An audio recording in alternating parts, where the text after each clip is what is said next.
Trump's ban on transgender women in women's sports, a bold move or political play? A controversial play in the game of politics.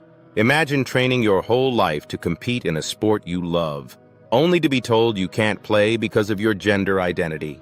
That's the reality facing transgender athletes across America after Donald Trump's latest executive order titled "Keeping Men Out of Women's Sports."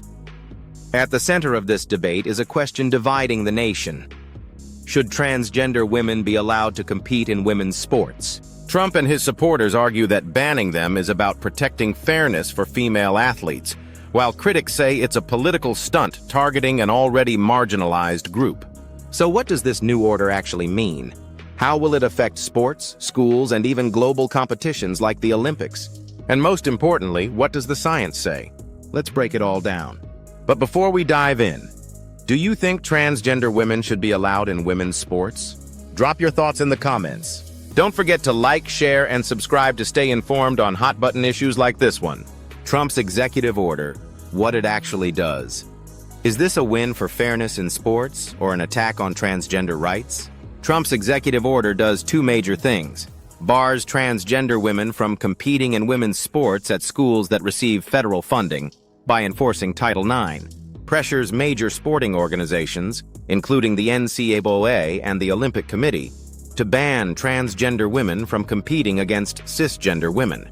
The Trump administration argues that allowing transgender women to compete in female sports is unfair and violates Title IX, a law designed to prevent sex-based discrimination in education and sports. Trump's stance.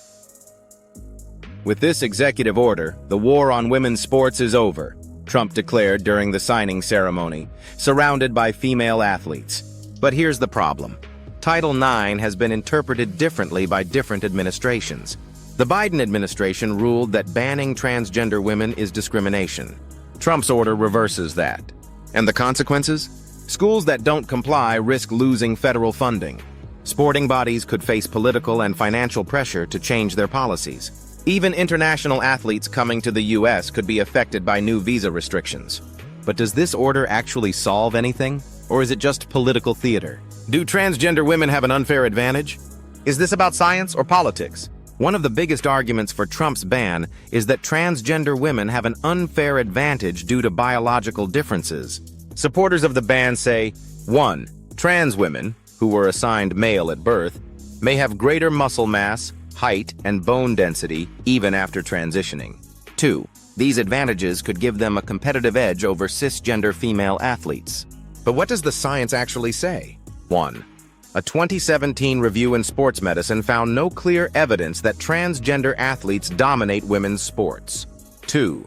A 2023 study confirmed that some biological differences remain after hormone therapy, but many advantages decrease over time. And here's a key point. There are no restrictions on cisgender women who are naturally taller, stronger, or have higher testosterone levels. So why single out transgender women? What do you think? Should sports be based on gender identity or biological sex? Let me know in the comments.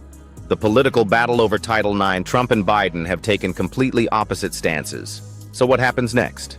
Title IX was originally passed in 1972 to ensure equal opportunities for women in education and sports. But in recent years, it has become a battleground for transgender rights. Biden's stance: protect transgender students by ensuring they can participate in sports aligned with their gender identity. Trump's stance: reinforce Title IX to only protect biological females, arguing that transgender inclusion undermines women's sports. This is where things get messy. The executive order will almost certainly face legal challenges. Civil rights groups are already preparing to sue, arguing that the order discriminates against transgender individuals. But Trump isn't just relying on the courts. His administration is also, 1. Pushing state attorneys general to enforce bans at the state level. 2. Threatening schools with loss of federal funding if they allow transgender athletes. 3. Encouraging the Olympic Committee and NCAA to comply with his order.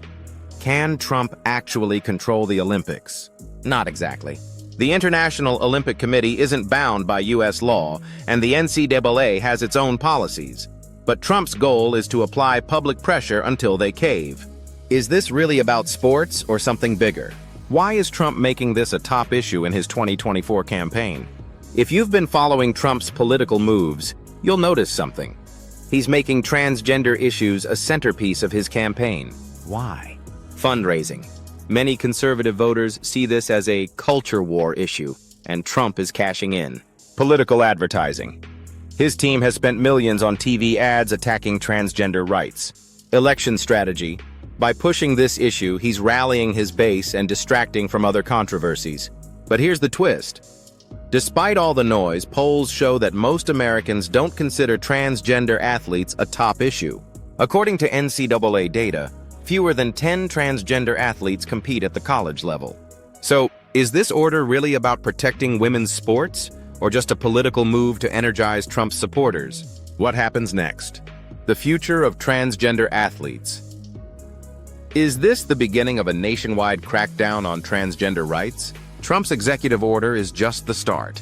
If he wins a second term, expect more restrictions on transgender rights, including banning gender-affirming care for minors, rolling back protections for transgender workers and students, allowing more states to restrict transgender participation in public life. Will this order hold up in court? Legal experts predict it will face challenges, just like Trump's previous transgender bans, such as the military ban, which was reversed by Biden. Could schools lose funding? It's possible, but legal battles could delay enforcement, just like with past Title IX disputes. What can transgender athletes do? Some may take their cases to court, while others might seek opportunities in private sports leagues that aren't affected by federal rules. What do you think? Trump's executive order has reignited the debate over transgender participation in sports. But is it really about fairness or just another political fight? What's your take? Should transgender women be allowed to compete in women's sports? Drop your thoughts in the comments.